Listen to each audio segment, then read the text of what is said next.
there okay? Yeah, Still? I'm good. Okay, great, Mhm. great. Mhm. All right, so she'll come back on in just a second. So while we're waiting for her to come back on, so I know she kind of got cut off as she was introducing you, but could you tell us a little bit about what you do and what brought you here to us today? So I know you and Catherine have been talking, so go ahead and fill us in a little bit about yourself, please. Yes, so Skip McDonald. I am on staff with InterVarsity Christian Fellowship, which is a college campus ministry. And have been on staff with InterVarsity now for 27 years. Wow. Believe it. I can't remember way back when I first started, and it has been an amazing journey. And I am currently a regional resource specialist for them in the Southeast. Where I serve both staff and students around like 6 states or so. And Oh, wow. So I do trainings and seminars, webinars, and love it. And a lot of my focus right now is around mental health.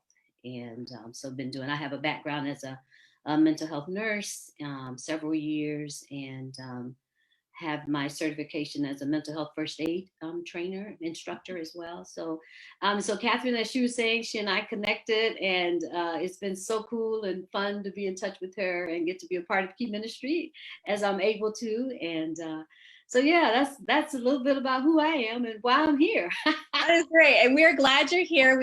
We're glad you've connected with Key Ministry, and we see Catherine is back.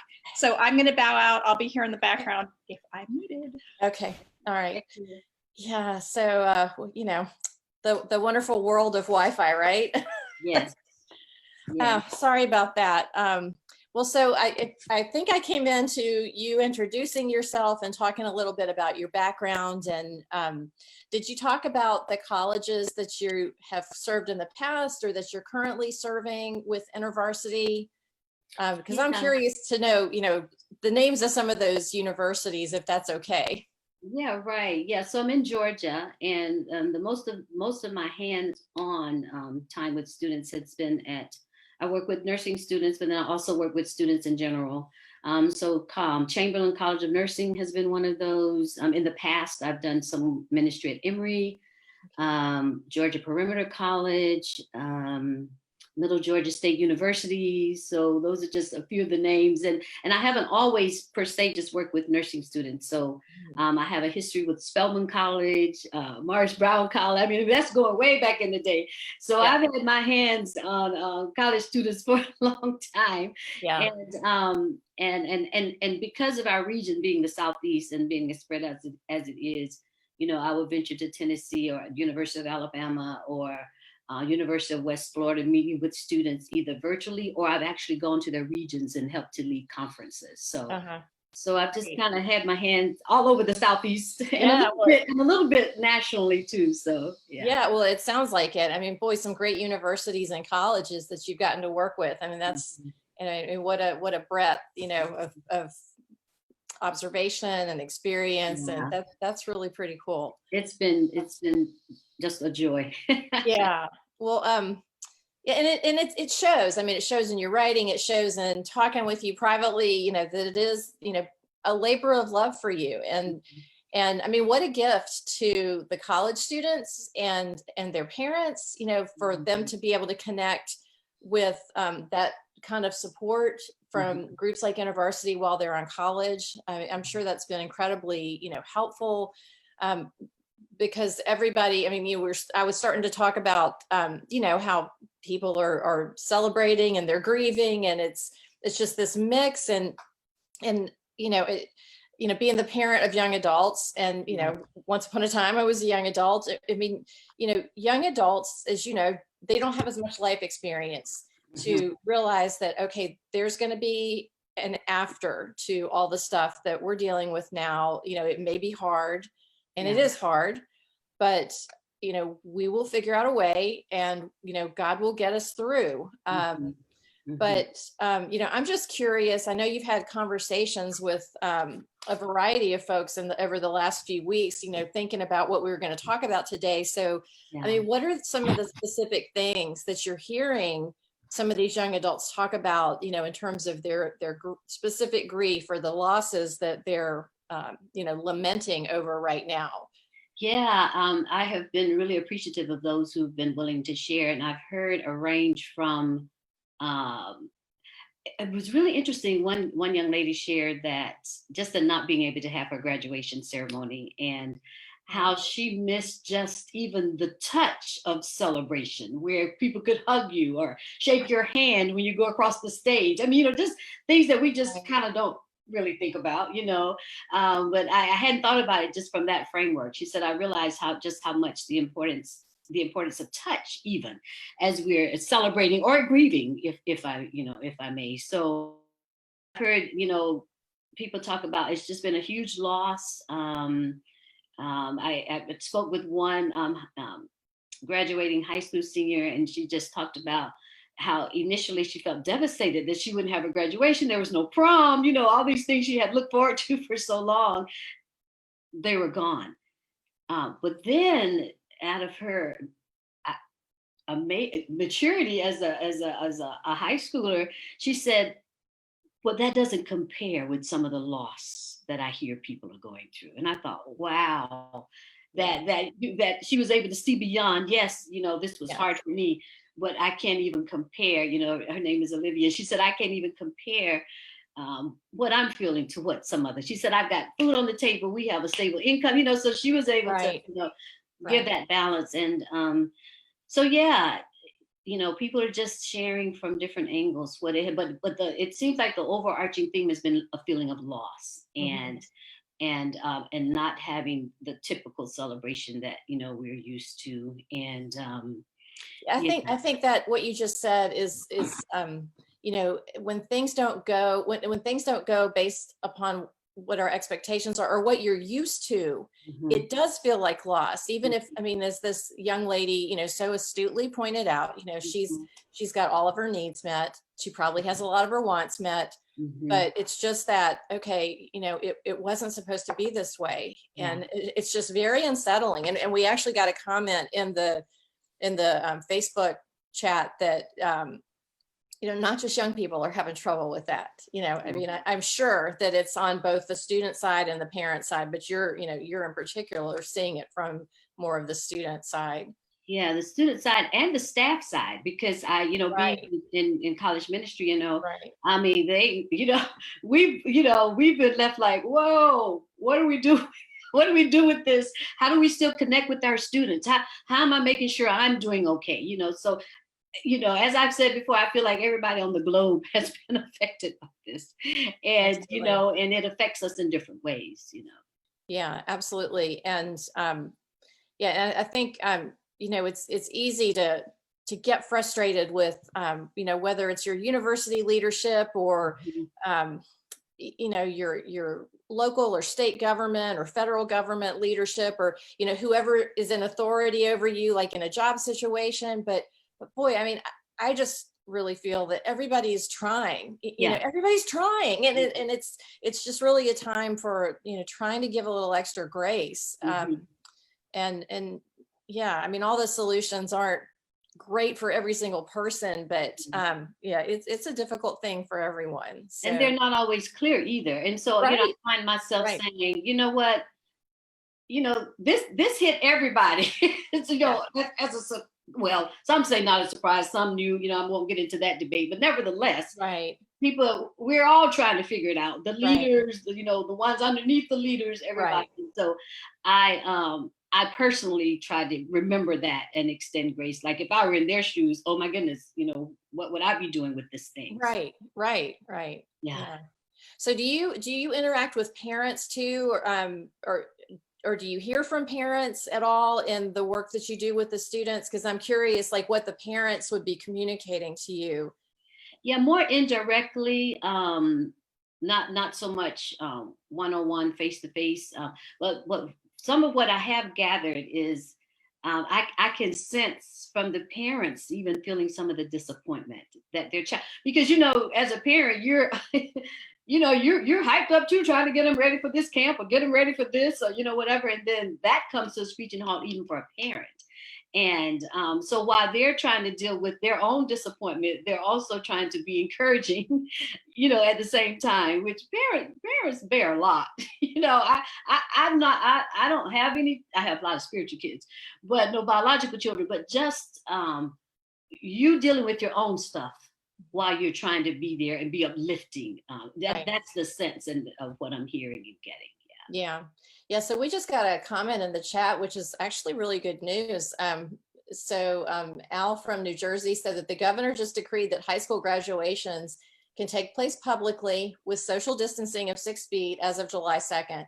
And that their town high school this morning has scheduled graduation on July 22nd. He said both our senior son and his parents are very happy about this. And yes, yay, Al, that's wonderful. Yeah, and I'm hearing where some universities are saying you can march next year. If some have one, graduations in the fall, they can maybe join in the fall. Right. So people are, they're really trying to help from what I can see, Yeah, That's definitely. great. Well, do you know, are you working with any students who have experienced specific losses in this time? Like, do they have family members who have passed from COVID or have had COVID, or, are you seeing, if not, are there trends about the sadness that you're seeing, other than just, kind of being sad about not having graduation, but, anything that's a little deeper dive than that? The students that I've been in touch with most recently have not mentioned that they had someone directly connected. I have heard staff say that they, have heard of family members, whether it's students or even their own, who have experienced it, but I've not heard it per se from a student. But for those who have been in touch with ones who have been directly affected, it has really affected them. It's hard, just even to know how to respond, even when it's closer home, and Right. So yeah, it's been more I've not heard students say, but I have heard, some of our staff mention what it's been like when they've had others who have personally, a family member who has dealt with it and how hard it was for them. You can't be there, you have to hear from others how they're doing, that kind of thing. So it has been closer up for some people than for others. Yeah. Well, and kind of speaking to that point, there are lots of students who get various levels of support in college. Do you work with students in particular who get support services or in special programs? For example, if they have autism spectrum disorder, are you working with any of those kind of groups? Or I would assume people just come from wherever to be part of an InterVarsity group. Right. Excuse me. Yes. And our groups are very welcoming, to students, of all kinds coming from all various places.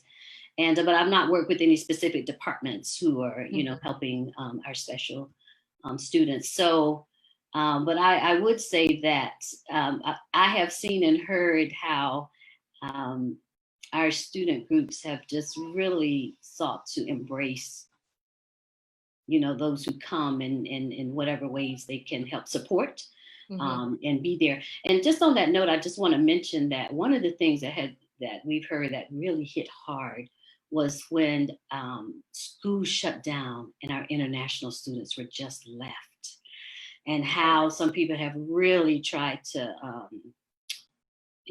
go to bat for them, embrace what can we do that can, because I can only imagine what it would be like to have that happen and you're that far away from your family, and that kind of thing. So that has been one area that we have really noted and paid attention to.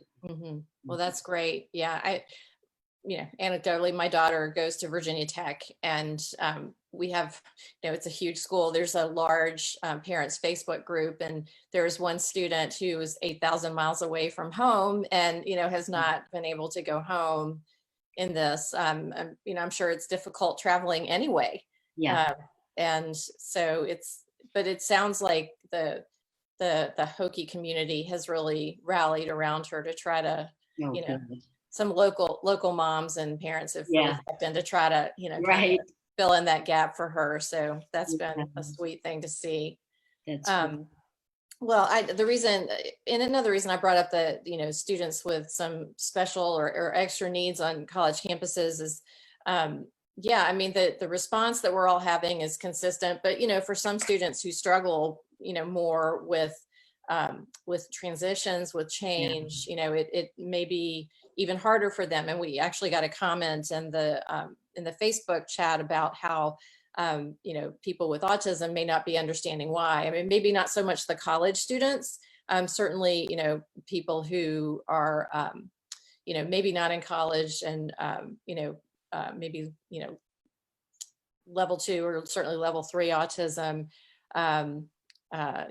She says he misses graduation and all those laughs. And yes, it could always be worse, but his future's different than others. And yeah, I mean, that's really difficult for, for autism families in particular, to help support their loved one in this time. Yeah. So yeah, we're just trying to navigate that, and just the whole isolation piece, for those who maybe thrive a bit more and having, those friendships or those connections, and, maybe not for some, but for others. Yeah. And trying to help them understand and even try to accommodate, not having that. Yeah. Absolutely. Well, so, anxiety is something that is probably just front and center for a lot of the students you're dealing with. Are some of them, are you seeing healthy ways that people are dealing with it? Are you seeing, I'm sure you're seeing some unhealthy ways. What are some things that maybe you've talked with some of the students about to try to help them get to a better place of coping with? Yeah, I would say that I feel like I can speak for our staff overall, and just ones that I've had interaction with as well. I think we try to give a balanced picture of, yes, acknowledging that this is tough, and what that means for you, with where is God in this. So that whole balance of, yes, it's hard, but let's not forget him and what he may be doing or trying to say, or even trying to speak to you in it. So I think we try to, as much as we can, we try to give that balanced perspective of, because we don't want people to deny what they're feeling or thinking or what's going on. Well, we don't want them to be stuck in it either. Right. And so, staff are doing various studies and meetings with students to hear them, try to encourage them. That kind of thing is what we're doing. That's wonderful. And actually, we had a blog post, I think it was a week or so ago, that kind of talked to that. What is God trying to teach? What is God trying to develop in your character through this time? I mean, it's easy to have, yuckiness spill out in a time like this from yourself, but also, let's step back and look at, okay, God has purpose in this, even if it doesn't seem like it right now, there's for sure purpose in it. And, that's definitely a more healthy direction to kind of focus. So, and I know you're, well-grounded in God's word, and I just, can't help but think that, all those verses about anxiety, it's not, God like shaking his finger at you. It's more like, hey, I know what this is feeling like, and it's okay, just cast those cares on me, because I care for you. Right. Yeah, one of our staff, he's over in the Gulf area, and he had me come on and speak to a group of his students last night. One of the topics that they wanted to cover was, how do you heal from tragedies and traumas and afflictions and addictions and all of that? And he wanted me to cover that in that time. 30 minutes. Yeah. And when I got in the meeting, I was like, I'm just going to barely scratch the surface on this, but let's at least do that.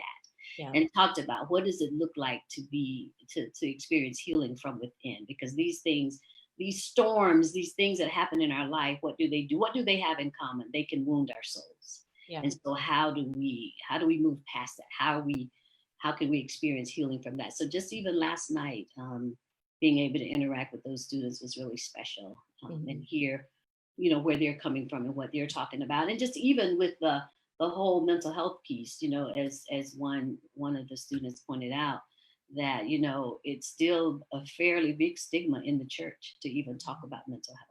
And then don't talk about therapy and counseling. I mean, that takes a whole nother level.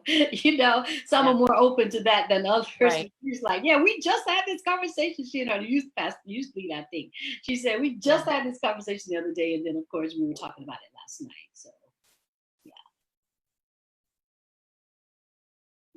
Well, I think that that's a really, just with everything that's unfolded with coronavirus, I think that's become a really interesting point because so many churches are for the first time maybe talking about these things, from the pulpit in their weekly service or whatever. And so it's really provided an opportunity for churches who are interested in people with both, mental and emotional health kinds of needs. It's really created an opportunity for them to step into this area if they're so inclined. And, from where we sit, we see a lot of different things that are going on around the US, more than other places. But there's a whole lot of conversation that's coming forth from pulpits about, taking care of your mental health and getting help if you're really, feeling overwhelmed and that sort of thing. So, I mean, it's really kind of a blessing, that coronavirus has led us in this direction, if you will. Yeah. I agree. Yeah. and I'm hoping that, for some, it can be frightening to talk about mental health. I get that, especially if you don't feel like you're trained enough or whatever to even dive there. But if that's the case, then who can you bring in to help you? Right. Help your people. Right. Because I think the Church of Jesus Christ has maybe even suffered sometimes with our mental and emotional health when maybe we didn't have to, but people didn't know what to do with it. Right. And how to go about it. And right. So I think the big ship is turning a little bit where, so I'm encouraged by that, Yeah. Yeah. Well, so what are some of the things, whether it's Bible studies that InterVarsity uses or, things that you've used personally working with students, or other kinds of spiritual support tools, what are some of those things that you've been able to recommend or that have been really meaningful to the students and even the staff that you're working with in this time?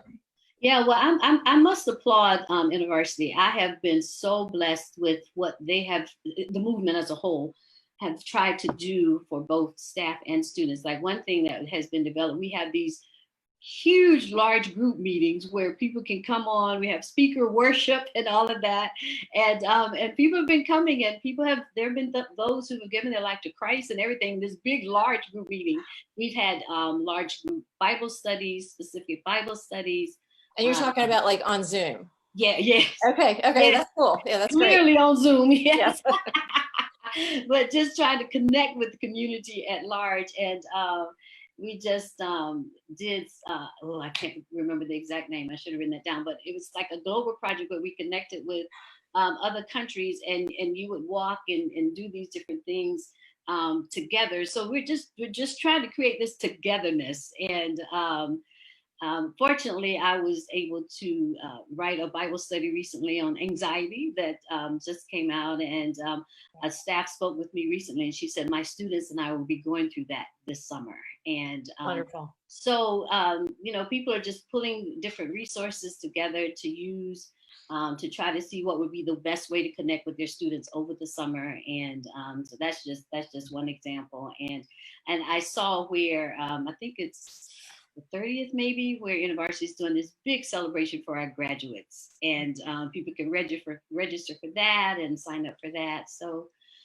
yeah, just trying to think of creative ways to keep people encouraged really in their faith. And and they're, fortunately we have InterVarsity Press, which has all kinds of resources that people can pull from to help care for their inner life, as well as encourage those that they serve. So so encouraging students, are some students just sort of feeling like they just need to kind of move on and not grieve. And this is, you know, maybe the students who kind of take their feelings to the other extreme of, you know, I can just tough this out, you know, are you encouraging those students and maybe in a different sort of way, or I think anytime when we, you know, because sometimes when people say, you know, I'm just whatever, I'm just gonna move on, you know, it's like, well, can we explore the whatever? Like what's happening on the inside of you? I mean, are you really okay with that? Or is it really just the attitude, well, it's happened now and, you know, whatever, like, can we talk? Can we explore that some? And a person may or may not want to. And, you know, I'd spoken with someone and they're like, I'd rather not talk about it. And that's totally cool. I did speak with one young lady, Candia, and she said, I'm really okay with not having a graduation. She said, I'm glad to have the degree. So that was her perspective. Like, maybe I can't have a graduation, but what I do have that I worked hard for is this degree. So people are just feeling all kinds of ways, and those who may appear to be even angry about it all, because I'm sure that some of, you know, that may be going on as well. We need to give them time to process. We can invite them to talk and share. We can't make them, we can't push them. Yeah, so that we would be sensitive to those that it appears as though they're clearly struggling, but they're not in a place where they either want to or can talk about it. And so how do we care well for them, you know, also? Yeah. And you know, there's definitely a range of emotions, and, you know, no two people, you know, you have the introvert extrovert kind of dynamic, and you know, the introverts at the beginning of this were all so happy to just be home, and the extroverts were so miserable. But you know, to your point, just the people who are kind of like just sort of moving on through it, you know, some of them may really be struggling, and it's wise, particularly if you're parents, or if you know, you have another loved one who is you know, maybe a young adult, and you know, maybe it's wise to check in with them, you know, a few months down the road to see, you know, are they really okay? You know, is this something that is, you know, is lingering with them in a way that's, you know, just going to possibly fester, or I don't even know what I'm trying to say here, but I just know that, you know, sometimes people are grieving when it doesn't appear that they are at all. That's exactly right. Yeah. And knowing how to be sensitive to those, because sometimes people struggle in different ways. Sometimes people struggle and they're nice. Sometimes people struggle and they're mean. You know, they just don't want to be bothered. Get out of my face, leave me alone. You know, and when I see that or hear that, to me, you're crying out the loudest. That you really, if you would let somebody, even if it was just embrace you, and say that it's okay. Yeah.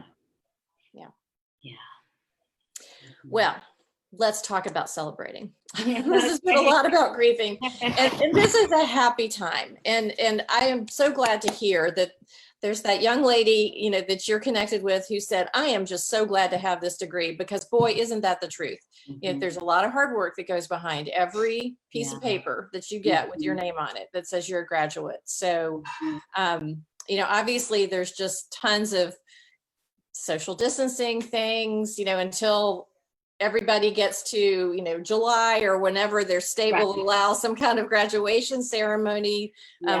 And maybe more for high school students than for college, because it's a lot harder than to, you know, set something like that up for college. So what are some like really interesting, cool, creative things that you've seen people doing, you know, to celebrate even with all this social distancing stuff? Well, I think about my new friend Blake, and he just finished high school, and he talked about how tough it was. But on the flip side of that, he said that one of the things that they did, his school hosted a drive-through parade where the seniors were able to drive through campus and wave goodbye to their teachers, you know, and that kind of thing. And he said, and have one last look at our high school.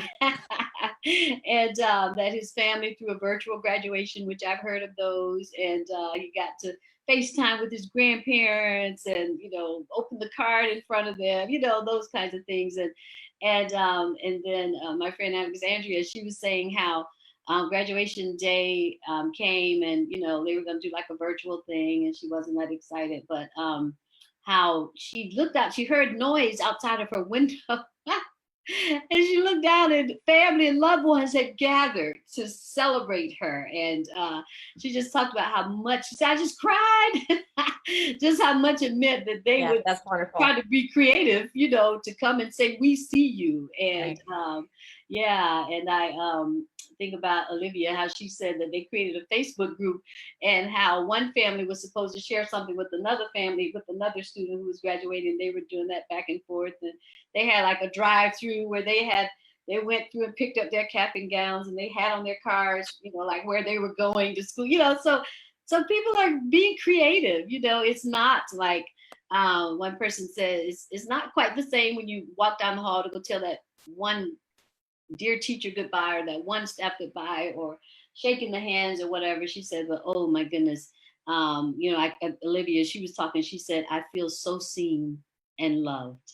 And I just love that. Yeah. What can we do to make our folk feel visible and feel loved? So those are just some of the things that people have shared that they've done, which I think is really cool to do that. And I'm sure people are doing all kinds of other things too. Those are just some of the things people had mentioned to me. Yeah. Yeah. So in one of our many conversations that we've been having, there was a church staff person who was talking about having I think it was like the senior recognition Sunday kind of thing that many churches do. That's right. And they have a little piece of land adjacent to their church. And so they're going to do something like that, but very socially distanced. And I think just for the immediate family members and the graduating students. And but at least that way it gets to be something that's shared within that group of people that may have been together for a long time as little kids and growing up in church. So, that's a really special thing. Lots of, I've seen lots of videos too. I love the ones where, the kids are like, they're in the sun, they're through the sunroof, and, they're wearing whatever crazy thing that is representative of their personality, to do the little parade. So, So it's great that there can be some celebrating, even if it's way different than any of us would have ever thought. Absolutely. So, so is there any scripture that has really stuck out to you, or to the students that you work with, or the staff as well, that really is helping with encouraging people to make sure that they're celebrating this time? Or that has been especially meaningful as people are celebrating this time? Well, one that that has come up a lot, I would say, for me, in sharing with others and seeking to encourage others, Matthew, I tell you, it's stuck to my ribs for years, and that's of course Matthew 11:28-30, where Jesus, I find myself often telling people, Jesus is inviting you to come and lay down your burdens and your weariness so that you can find rest in him. That never grows old. The invitation remains just as viable as when it was written. And then reminding folk in 1 Peter 5, where he says, cast your burden upon me because I care for you. Those are like two that I've used a lot, and just we recite it a lot, and a lot of people know it, but something just even as common as the 23rd Psalm. Like, what does it mean to let him be my shepherd in a time when life feels real chaotic, uncertain, out of control? What does that look like for me? So those are just a few of the classics that, I've shared just in this time. And there are many others, of course, as I think about Psalm 121, that's, talks about, where does my help come from? My help comes from the Lord, the maker of heaven and earth. And so those scriptures, where we want to remember who God is, because he's our stabilizing force. Right. To help us walk through, whatever it is we may need to walk through. And then I think about Isaiah 61, where Jesus declares who he is and how he came, Right. set captives free, and all he came for that, for us to walk with us in the midst of whatever's going on. And I know in the study last night, I don't have the reference in front of me, but we were talking about when I was talking about healing from within, I spoke of what Jesus had been through and how he identifies with us, tempted but yet without sin, and how he was bruised and battered. And I reminded the students, all of that was for us, And so as we remember him, then how can his identification with us minister to and care for us right now? And so it was just really cool hearing them connect the dots of Right. that was for us. Right. Yeah. And, when we were preparing for this, you sent me some information that's talking about, helping them connect God's goodness, even at a time that may not be good at all. And really helping them, find that balance of, yes, there's hard, but yes, there's good, and God is always good in this circumstance. And it's, it's very hard to see where God is leading in these, maybe dry and rocky places that some of the students may feel that they're in. There's a, very uncertain job market now for students who are graduating. There's lots of things that they were probably planning for summer have been just evaporated. Internships have disappeared. It's a very, it can be a very difficult time to really trust that God is good. But it can also be an incredibly fruitful thing. When you press in or you lean in to what he's doing and take him at his word and just wait and keep going and see what he wants to do with this kind of time. Yeah, that's so true. I know my new friend Blake, when he was sharing, I like the way he said, he says, even though things were hard, he said, but I have been trying to look forward at what lies ahead instead of dwelling on what I lost. I'm like, wow. How old is this guy? He high school. He just graduated high school. That's great. That's great. Yeah. So, I mean, that's kind of it. Like, how do we, like I said earlier, how do we acknowledge that, yes, this is hard and move forward? Yeah, hard and good at the same time, right? Say that again. I said hard and good at the same time. That's right. And not just get stuck over in this camp. Yeah. But how do I keep moving, even if it's just baby steps? How do I keep moving forward? I know another student I talked with, she hasn't graduated, but she was just talking about, she had a job on campus and, doing well. And then, man, when that just got shut down, her job got shut down, she had to find somewhere to live, so it was like, whoa. And, but her attitude has been amazing. God provided somewhere right away for her to live and has just provided for her. And so I think some of, hopefully, what will come out of this, whether young or old, whatever, is that we start to see God's provision for us in a whole new way. Right. Yeah. A whole new way. Yeah. It's a great lesson for people who haven't maybe had to really struggle financially. As hard as it is to say that, it's it does make you really see that God's hand is on everything that you receive, and that's provision in your life. So we have a comment in the chat that it's a little bit of a tangent, but it's really not, and I think it's a great point. It's talking about weddings. I mean, so many weddings have been either postponed, or the reception has been, the marriage takes place or the wedding takes place, but the reception is later. And I'm sure this is impacting some of the students, the college age students in particular, that may have been part of InterVarsity groups. And so anyway, the comment is, you see the pictures on Facebook and Instagram, and they say they're planning their bigger reception for later, but in some ways the focus is getting recalibrated on the marriage. That's right. Rather than on the wedding. That's right. Which is wonderful. Yeah. I mean, that's really where the focus is supposed to be, right? I mean, yeah. And that happened with a friend of mine. They had their wedding day, you look forward to this day or whatever, and they recalibrated and they decided we want to be married. So they, she has amazing parents, and I don't know his parents, but I know her parents, and they just did all that they could to make it a most amazing wedding day at their house. Mm-hmm. And had to, they did all they needed to make the pastor, different ones, feel safe and comfortable and all.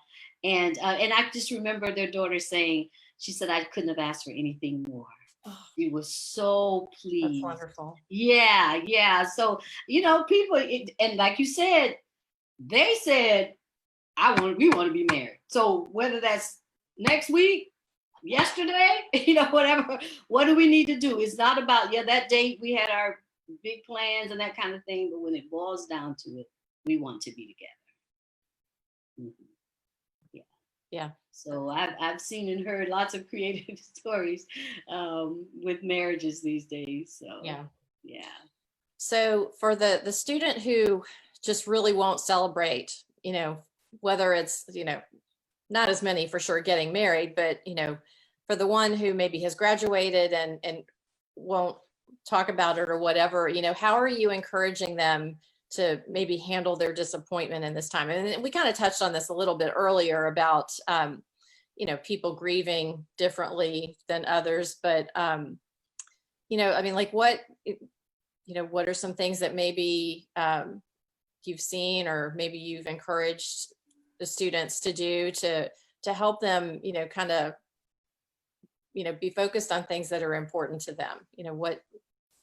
What's going on? And I've said it again, and I'll keep saying it.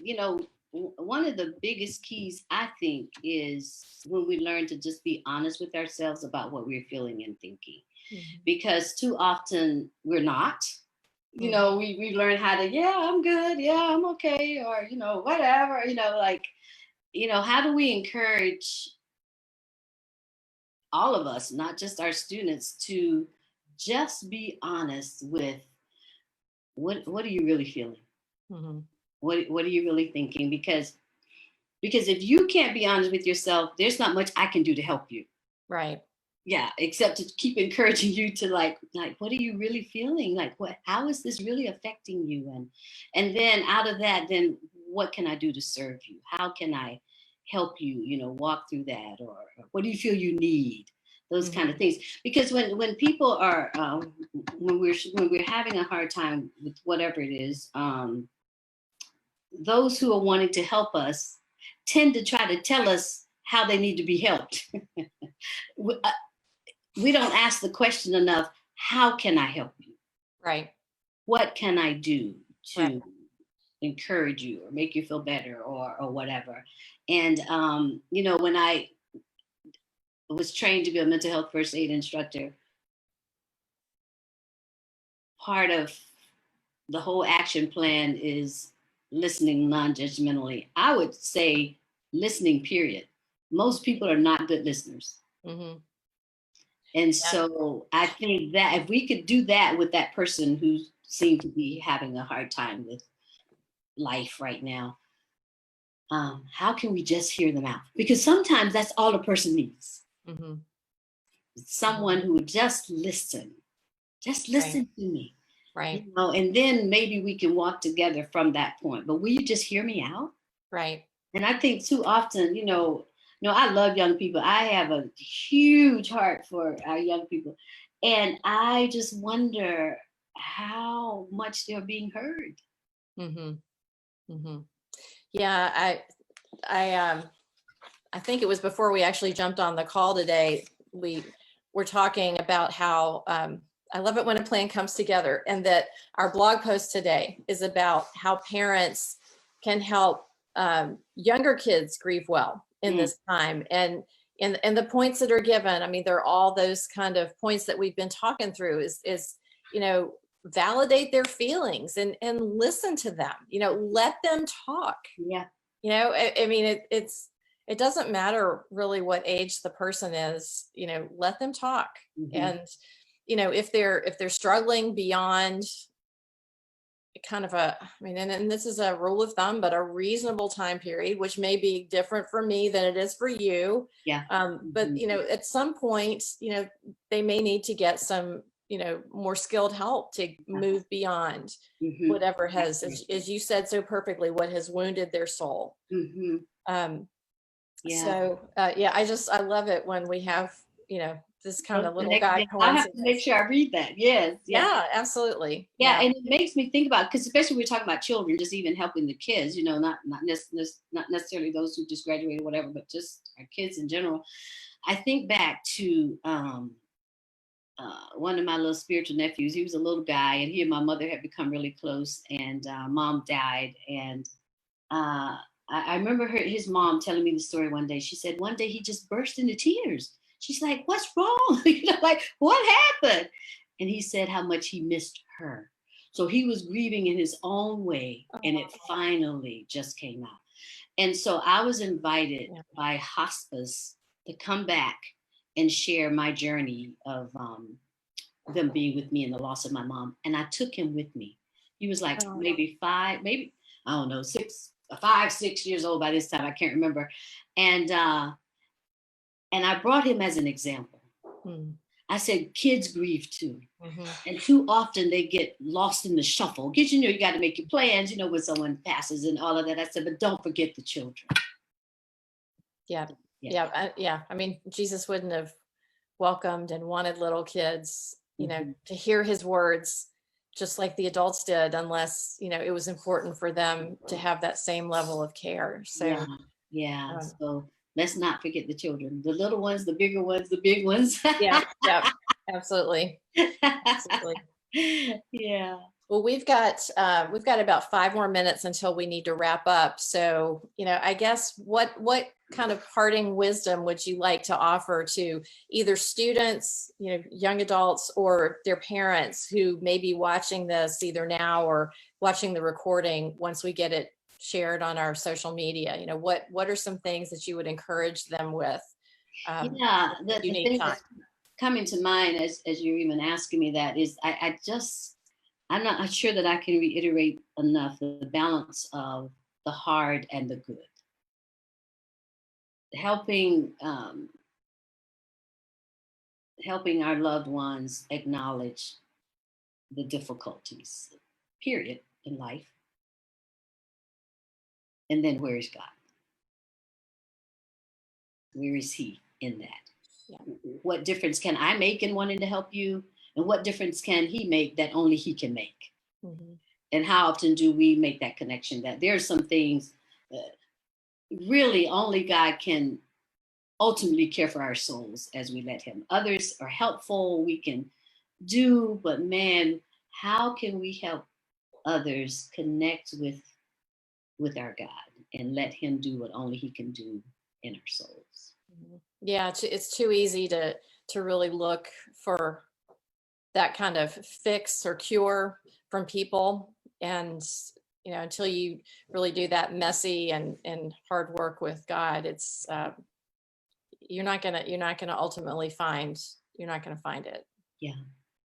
So that would be my encouragement, to walk together in honesty, but yet in freedom and hope. Awesome.